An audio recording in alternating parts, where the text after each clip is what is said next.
welcome to Seville, Spain.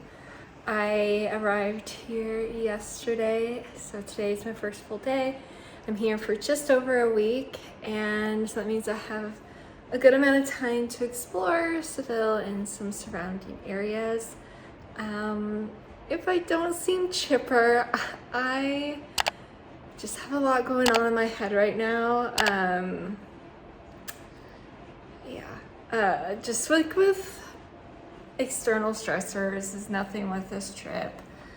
It's just, I know, you think you can run from your mental health when you travel, but you really can't. And I just have a lot of stuff going on with work that I'm not happy with, and just my job and not feeling fulfilled. But I don't want to talk about that here. But today is my first full day. I'm having a lot of a later start. Yeah, I could not sleep last night due to stress, and also due because I'm really freaking hot. It's like 90 degrees here, and there's air conditioning. Where is it? There. There's air conditioning, but it's only in the main living room. You can't get air conditioning in the bedroom.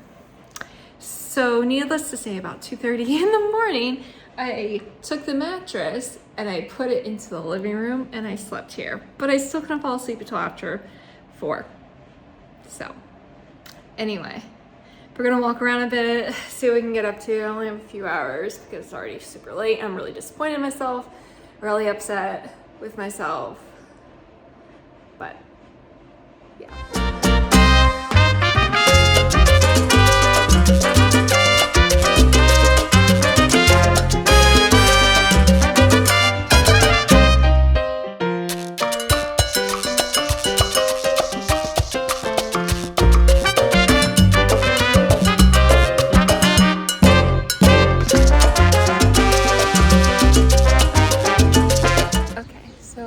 To do a little bit of a garden walk. This is really close to where I'm staying in my Airbnb, but there's like 3 or 4 different gardens and parks to kind of walk through. So I decided on a day when it's 90 degrees to go and do that. So I'm reading it off a photo I took from my phone, but currently I'm in the Jardins de Prado de San Sebastian. And then I'll be walking to the Plaza de Espãna, which is kind of the well-known place. It's been used in movies. You'll recognize it probably. It was used notably in Star Wars Episode 2, even though we try to ignore those first 3 movies. And then there's the Parque de Maria Luisa, and then the Plaza de America. So gotta go check those out. And I mean, I've already kind of checked some of them out, I'm not gonna lie. I walked over there last night and then I ran this morning, but at a more leisurely pace, we're gonna go check them out. The Plaza de Espãna was built in 1928 for the Ibero-American Exposition of 1929. It mixes the Baroque Revival, Renaissance Revival, and Moorish Revival styles of Spanish architecture. It was designed by Anabel González. It is a half-circle design with a moat with a fountain in the center. Around the lower level of the plaza are tiled alcoves, each representing a province of Spain. Each alcove has bookshelves, which are now used as little free libraries. Today, the plaza houses offices for government agencies. From 2007 to 2010, the plaza underwent a €9 million restoration to restore the monument to how it was originally conceived by the architect. The plaza has been used as a filming location for several movies, including the 1962 movie Lawrence of Arabia, the 2002 movie Star Wars Episode 2, Attack of the Clones, and the 2012 movie The Dictator. The plaza is open from sunrise to sunset and is a free and popular location to visit. Make sure to dedicate at least an hour to explore the entire plaza.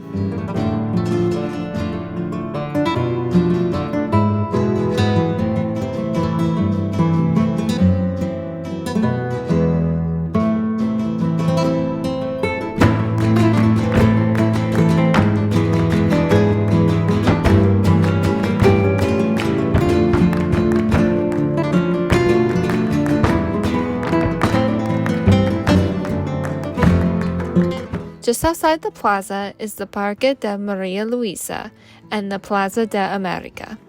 The gardens into the park were donated to the city in 1893 for use as a public park. Starting in 1911, the grounds were designed into gardens in their present states. Part of the Ibero-American Exposition of 1929 was held in the park. The park is home to many monuments, ponds, and fountains scattered throughout the massive green space. The park is also a great place to lay out a blanket and read a book, catch up with friends, or people watch. There's a lot of these little nooks in the various gardens, and I was reading that sometimes people put books in them, like those tiny libraries. Windows XP. I haven't even thought of that in many years. That's funny. Otherwise, I have this beautiful little area. I really just want to jump in that little water because it's so hot.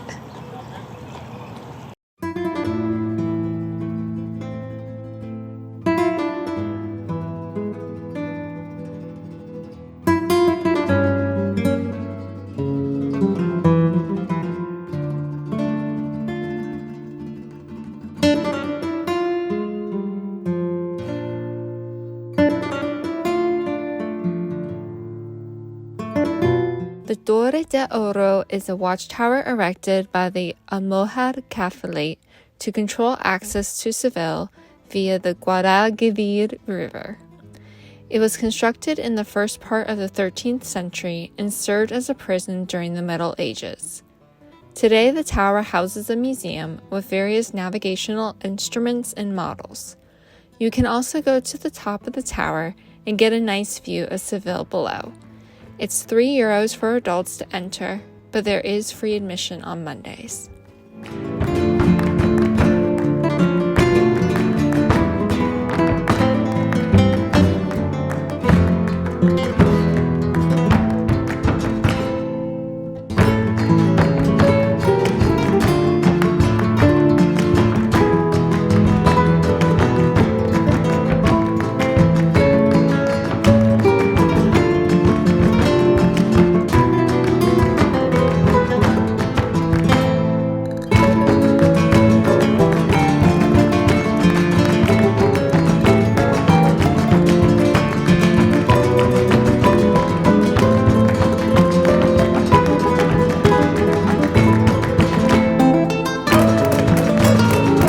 The Royal Alcazar of Seville is probably one of the most popular places to visit in Seville. Declared a UNESCO World Heritage Site in 1987, the palace is an example of Romanesque, Gothic, and Renaissance structural elements. It was originally built for the Christian king Peter of Castile and was built on the site of a Muslim Alcazar. The upper stories of the Alcazar are still occupied by the royal family when they visit Seville. In the 13th century, the palace was remodeled with Gothic and Romanesque elements, with the 16th century additions built in the Renaissance style. Islamic decoration and ornamentation was also used and is prominently seen throughout the palace. The palace itself has many rooms and corridors to explore, so much so it's difficult to summarize them all here. Some of the most prominent places to visit are the Puerta del León, which is the main entrance. The Patio de las Doncellas, or the Courtyard of the Maidens, was built for King Peter of Castile and contains inscriptions that refer to Peter as a sultan. The upper story was an addition built by Charles V. The Hall of Ambassadors is also a highlight, with beautifully adorned walls and a golden ceiling that cannot be missed. Outside of the palace are the gardens. Within the gardens, there are fruit trees, flowers, and a wide variety of plants from Spain and also around Europe. The gardens are massive, so if you have time to spare, definitely take your time exploring and taking in the beauty of the area. Overall, the Royal Alcazar will take at least a couple of hours to visit. Opening times vary depending on the time of year, so make sure to check online before visiting.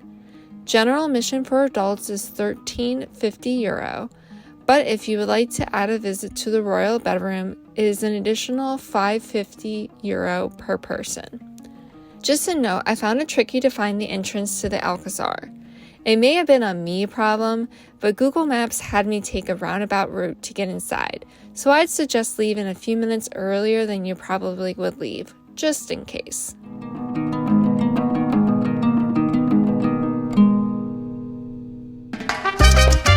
The Casa Fabiola, or House Fabiola, was donated to the city by Mariano Belvir. It contains 567 artistic works, including paintings, sculptures, porcelain, and religious pieces.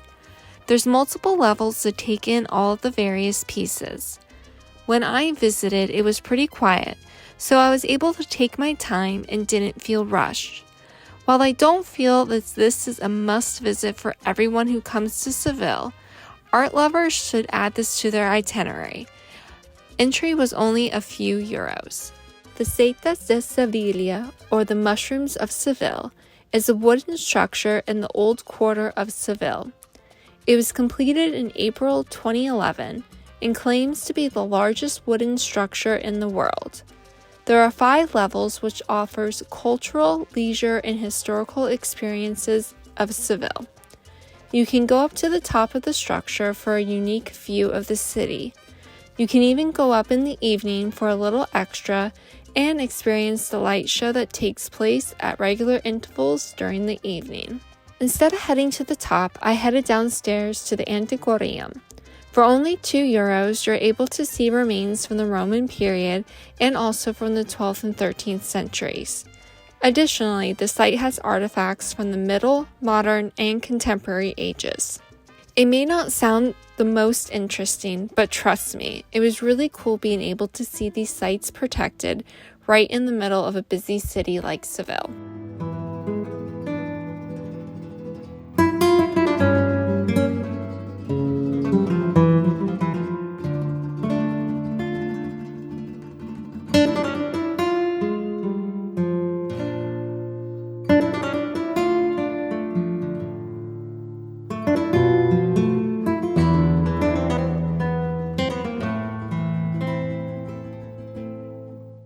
The Seville Cathedral, also known as the Cathedral of St. Mary of the Sea, is a UNESCO World Heritage Site and was completed in the early 16th century. It's one of the largest churches in the world, with the Gothic section alone having a length of 413 feet and a width of 249 feet. The maximum height in the center is 138 feet. The cathedral was built on the site where a Moorish mosque once stood. The mosque was taken from the Moors in 1248 and was then used as a cathedral. In the 13th century, the mosque was destroyed, excluding the Girarda Tower. Construction for the cathedral began in 1403 and took over 100 years to be completed. The Girarda Tower offers a nice view of the city center. To access the top, instead of taking stairs, you ascend by taking a sloping corridor. Once you reach the top, you'll be treated to a gorgeous view below. Remember to look up too, because you'll see the many bells that toll. Space at the top of the tower is a bit limited, so honestly, I went up and straight back down. Hopefully when you visit, it will be a little less crowded. Inside the main cathedral, you'll see 80 various chapels around the interior, each dedicated to various saints and religious figures. The cathedral is also the final resting site to many historical figures, most notably Christopher Columbus. There's a lot of debate as to whether or not his remains are actually in the cathedral, or if they are in the Dominican Republic or even Cuba, or even scattered among various burial sites around the world. Wherever his remains are, the area in the cathedral where his tomb is usually very busy. The cathedral is definitely a very popular place to visit in Seville. It's a bit pricey to enter at €11 for adults, but it is well worth it. I also recommend adding the audio guide for 4 to 5 euros more because it really helps to provide you with more context as to what you're looking at. Booking tickets ahead of time is recommended because there can be long lines.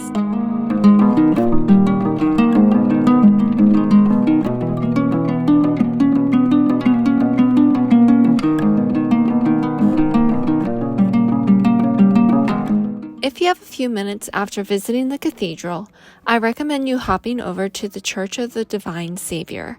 Admission to this church is included in your ticket for the cathedral, so be sure to keep your ticket handy to show at the door. It doesn't take too long to look at the beautiful altarpiece and organ.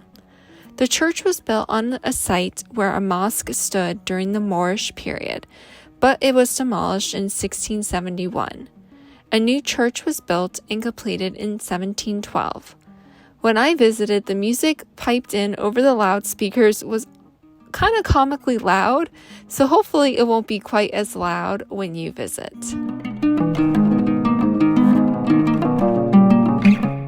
Spain is known for many things, one of which is bullfighting. I'll admit I'm not really for the practice of the sport, but it is part of the history and culture of Seville. This oval arena was built in the 18th century and can accommodate 13,000 spectators. Inside the building is the Museum of Bullfighting, with various paintings, biographies, and relics outlining the history of bullfighting. As you work through the museum, your trip will culminate in actually being able to go into the stadium. Tickets are 10 euros for adults, but if you prefer to enter for free, as I did, you can go on Wednesdays from 3:30 to 7:30 p.m., where admission is free. You might have to wait in a line, so be sure to factor this into your visit. All in all, I really enjoyed my first few days in Seville. It's a vibrant city with so much to see and do. In fact, I have an entire second part of this vlog coming soon. Thank you so much for watching. I hope you enjoyed this video. Please like and subscribe for more solo travel content, and be sure to follow me on Instagram at Katie Sputo and on TikTok at Katie Does Travel. I'll be back again soon with part 2 of my time in Seville. Thank you again, and remember to wander far and wander often.